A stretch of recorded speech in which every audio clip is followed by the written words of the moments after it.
and welcome to Unglamorous in the City with Smitha. I am your host, and I am very excited today to be joined by one of my dear friends, Pam Rupprecht. She is the CEO of Coaching Collective. So welcome, Pam. Thanks for being here. Thank you, Smitha, for having me. So Pam has her own podcast. We're going to get into all of that. We met in a very fun way. We met while we were both traveling on vacation. And now, that I've obviously, as you guys know, I've just launched this podcast of mine. And so I connected with Pam about it. And Pam, I'm just so excited to have you as one of my first guests on my show. Well, I'm excited to be here. This is great. I can't wait to see all your other episodes as well. Thank you. Yeah, thank you, Pam. And, what you do and just the work that you do is so meaningful. I want to get into all of that. So I want to first start out with just, asking you a little bit about what you do. Can you tell us about your company? The great work that you're doing, I definitely think deserves recognition. So please share that with my audience. Sure. Yes, I am a health and life coach, and I have also started the Coaching Collective online. It is a community for wellness professionals from all over the world to be able to be in a space, a safe space that is accessible for potential clients, anybody who would like to try to improve their life in some way holistically. This is just a great place for growth and transformation. And Pam, that itself, right, in itself is just so powerful, right? So tell me a little bit about, kind of what are some of your clients? What do you help them with? What are some things that you're seeing in this space? Right. So this platform is made up of wellness professionals that look at life holistically. So they truly believe that if there is an area of your life that where you need some improvement, then it will also trickle into the rest of the other areas of your life in a positive manner. So this is a space where clients can come in here and find a health coach or some type of health professional to assist them in whether it's they want to lose weight, whether they want to switch careers, whether they need a confidence booster, they need a yoga instructor, any area of their life, they need organizational skills. They can come here and find somebody who's verified and really wants to be there for them. And if they choose somebody and then, they work with them, they can then see that there are all these other wellness professionals that could help them in other areas of their life as well. That's great. And, I know you and I had kind of gone over some questions, and I did want to ask you this, what problem did you initially see? Obviously, you've talked about some of the services, but what problem did you see that you were trying to serve? That you were trying to solve? Because I think this work is so important. And I think there's a lot of people who are listening or watching this who can relate, to what you just said, some of the services you offer. But what was the problem that you initially saw? I see that a lot of health coaches and professionals are segregated. They're all out there on their own, floating out there. And for people to find somebody that they can relate to sometimes is very hard and difficult, or they are stuck with just the people in their tiny community. So this is, again, an area where it is meant to be global, and that way you can try to find somebody that is a good match for you and offers a various array of skills for you to access those tools and gain those tools and experiences and make those long-lasting, consistent changes in your life for what you're trying to achieve. And of course, when people are come here, they want to improve their life in some manner. So this is just a great space for people to do so. Yeah, that's wonderful. And I know, with everything going on in the world the last couple of years, I'm sure there's been a need, people trying to navigate, of course, COVID, and then in the years following that. So tell me a little bit, if someone looked at your life now, what would they assume and what would they get wrong? Because I think this is kind of an interesting one, because I think a lot of us go through different periods in our life. We know just as a society, we've obviously gone through some of these really, crazy changes the last couple of years. So what would someone get wrong if they looked at you directly? Yeah, so I think many people think that I get enough personal time, that I have it all balanced all the time. And I don't. There are several times during every single day where I feel the need to, again, go into a self-practice space of, okay, take a deep breath, look at everything, step back, take a look at things that you have going on today, and take some time to readjust what you're doing, and get back into the space to where I don't go into this rush mode. So a lot of people think, oh, I've got all this relaxing time going on and self-care time. And that's something that I still strive to make sure I have enough of every single day. I love that. I love that actually so much, right? It's like, and this is part of, why I'm doing this podcast. I think that sometimes the perception is so different than the reality, right? People see things, we go on social media, we see people living these lives, and the reality is just so different, right? And I think having these conversations are so important. And I always said I did this podcast really as a passion project, but if I can help even one person, in his journey and her journey, then I feel like it's worthwhile, because it is something I enjoy doing, with my background in TV news for so long, but it's also something that I really enjoy helping, because there's so many stories out there, right? Everyone has a story. A lot of these stories, are very different than reality based on what you see on social media or what you see externally. So I wanted to ask you the next question here, who is, and I know your business focuses a lot on women, so who is the woman who typically comes to you? Tell me more about her. Tell me about her story. Tell me about her experience. Right. Typically women, and it's just so sad to see all the time, every single day. And I mean, there's myself included. You look at yourself and you think that there's so much that needs to change or improve. So women tend to think, they need to lose weight. They want to tone up. And in order to compete, so to speak, in the workplace, even with other women, or even to get back into the dating world. And so I really find that their reasons, their why, under the why for looking for some change physically, is more about what the other person is thinking or seeing, or what they want to hear back from them, versus what they need, what truly they need to feel and think about for themselves. So that it's typically somebody who wants to look and feel better and lose weight, look better in what they're wearing, and so yeah, that's the typical client.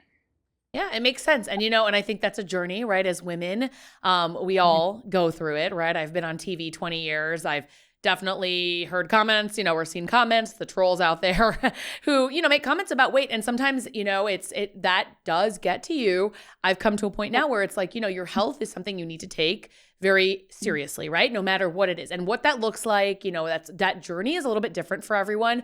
But I love that you're able to provide that resource. You're able to provide the tools to really help women who want to navigate that, right? Who are ready to take that step, who are ready to say, okay, I want to do this for my health. Maybe someone has been diagnosed with something, diabetes or high blood pressure, whatever the case is, and taking that step to say, okay, I really want to get ahead of this, or I want to, maybe I'm already behind it. I want to get ahead of, I want to make sure that I'm around for many more years to come. And maybe, you have a family, you have kids, whatever the case is, you're doing it for all of that, right? So I think that's wonderful that you provide the tools for, something that so many women out there can relate to on so many different levels.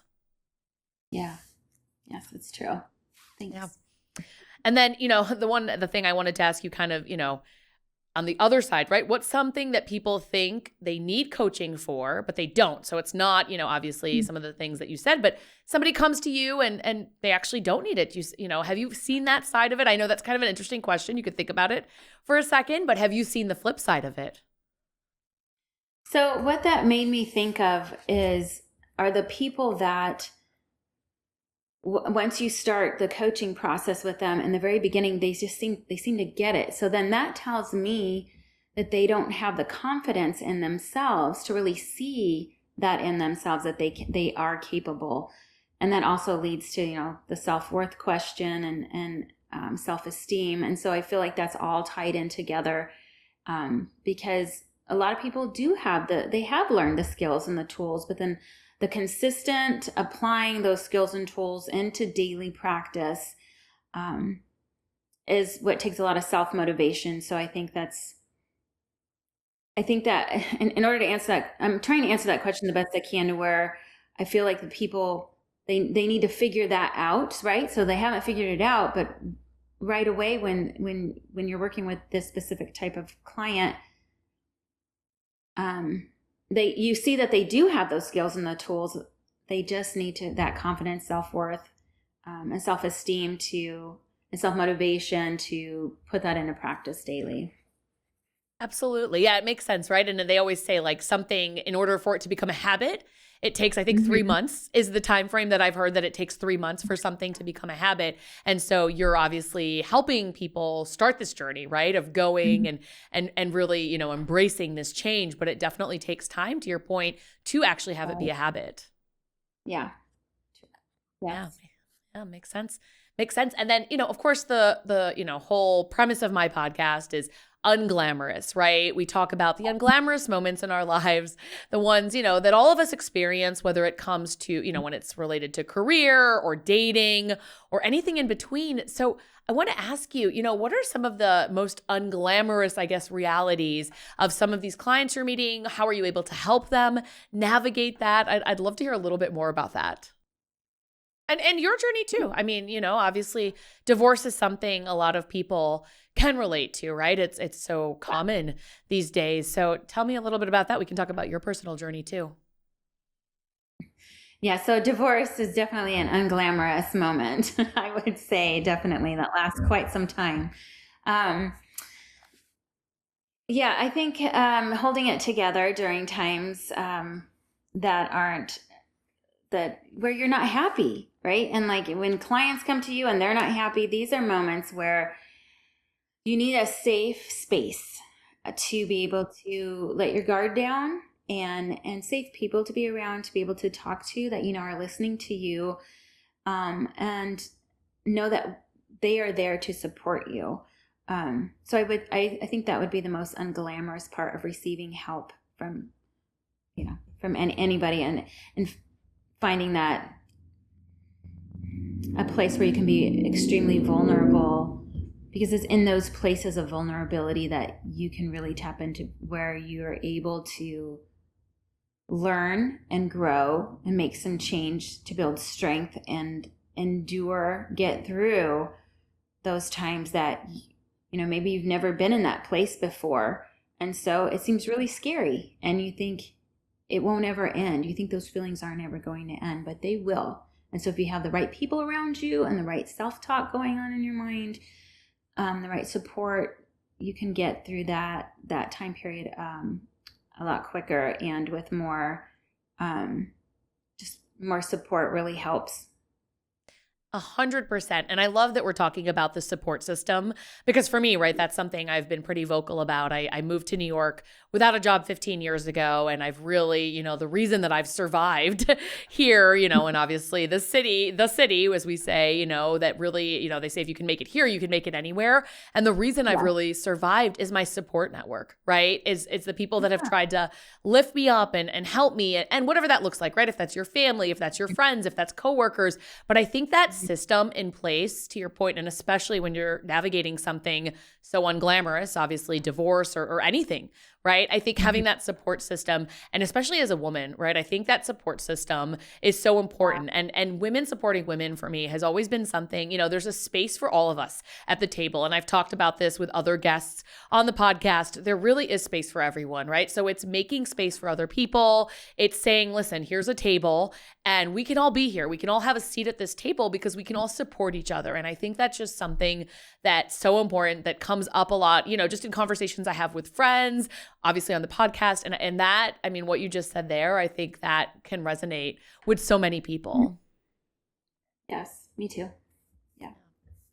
Oh, okay. So I have so many questions I want to get to. I'm going to keep an eye on here on the time, because of course, after this, we are recording Pam's podcast. So keeping an eye on the time here. But one thing I did want to ask you is, what was a moment when everything looked fine in your life, but it wasn't? So I mean, it could actually be what you were just talking about, right? Where if people don't know what's going on, because that's sometimes a lot of People don't know. Maybe your inner circle obviously knows what's going on, but beyond that, people don't. And I always go back to social media and say, just because someone is posting pictures, in my case, I travel so much. I'm traveling all over all the time, but people don't know what's going on behind the scenes, right? Unless they're close to you or unless you've chosen to share that. So again, going back to the question, when did everything look fine in your life, but it just wasn't?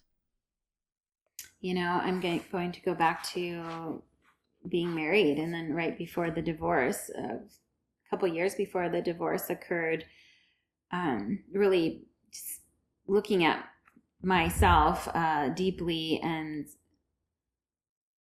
trying to make a change to where, being self-aware, becoming self-aware that you're not happy, you're trying all these things that's not working, and just knowing that for me, the self-awareness is like anytime I'm starting to feel small or I'm around people that I feel like I'm shrinking or I'm not talking, I'm shying away from what I want to say, what I really want to be doing. That's a clear sign that you're living for somebody else. You're morphing to somebody else's vision of you and need for you to be a certain way. So yeah, that's what comes to mind that's a time period where people, I still put on the smiley, happy face and, try to look good and make it look like you have everything together. And yet at the end of the day, sometimes you're just falling apart and feeling very alone. You can live in a house with somebody and you can feel more alone than living in a house by yourself. So, yeah, that's what comes to mind. But at the same time now, looking back at that, I feel thankful that all this change has occurred, including the divorce, because I feel that I would not have grown and made all these wonderful changes if I hadn't put myself first.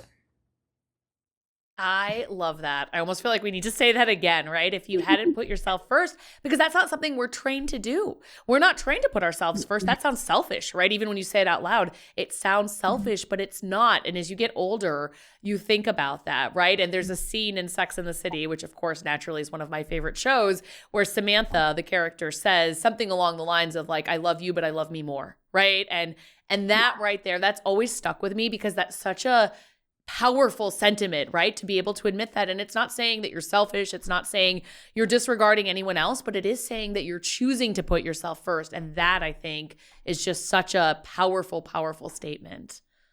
It is. And when you're around the right people that understand that or in that same place in life or on their way to being in that place, they want you at your best self. And so that they will see your light shining through and they'll just feel your energy of confidence and want to be around you and support you into doing better. I love that. I love that. Okay.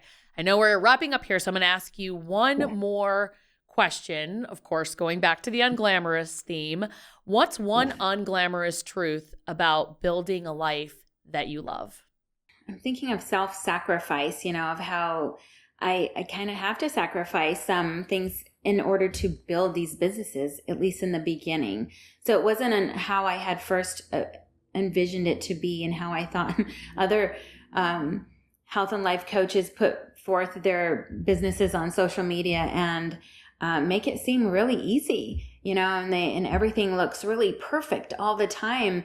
And it's not perfect many of the times. And so learning to know that it's okay, it's not perfect, and sometimes you just have to go forward with what you have and what you know, and then the next time it'll be better or maybe not, but you keep moving forward and you keep trying and you keep knowing that this is all part of the journey, right? And your new experience, your new life, or your new venture, whatever it may be, and just giving yourself grace through those times of unglamorous moments and finding the positive and anything that you can learn from those times, and just enjoying those times.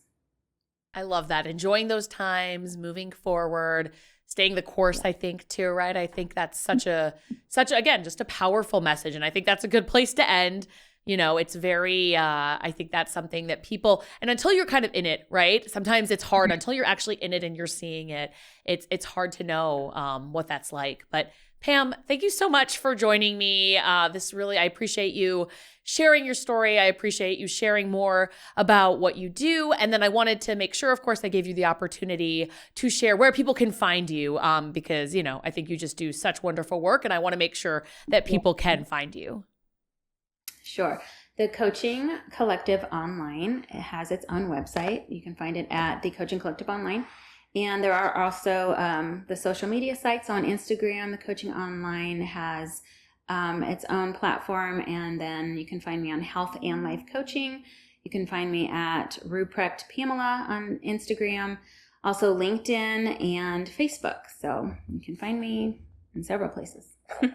Excellent. Okay, well, Pam, thanks again for being here today. And to those of you listening or watching, thank you so much for tuning in to Unglamorous in the City. And I just want to end with this, which is kind of my tagline, Pam. It's that, the most unglamorous moments in life are where the real story begins. So thank you, Pam. Thank you to everyone at home, and take care. Bye, Smitha. Thank you.